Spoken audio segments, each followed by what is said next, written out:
Overseas tonight, and our Martha Raddatz has just touched down in Iraq. In Baghdad, 3 separate car bombs spreading terror and taking lives. ISIS tonight claiming responsibility. And here are the images. Stunned people on the streets. As we learned, members of several bridal parties were among the victims.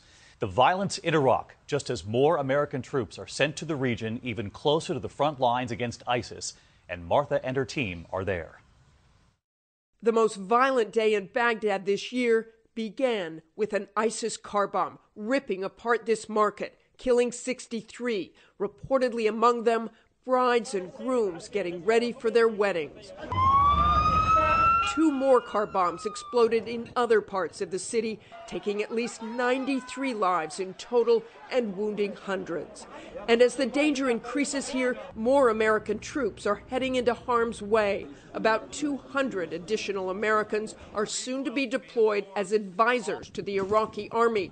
But they will be closer to the front lines than ever. Just last week, advisor and Navy SEAL Charles Keating IV was killed in a firefight with ISIS, the 3rd American combat loss since the U.S. forces returned to Iraq. Despite the recent violence, the U.S. says the Iraqi military has retaken momentum from ISIS. As the enemy loses more and more terrain, they resort to some of these desperate acts.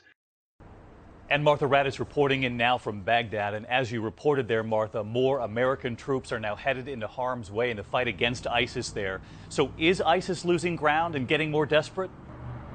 David, ISIS has lost significant amounts of territory, but they still hold Iraq's 2nd largest city, Mosul, and there's very little chance the Iraqis and Americans can take it back by the end of this year. So that will be on the shoulders of our next president. David?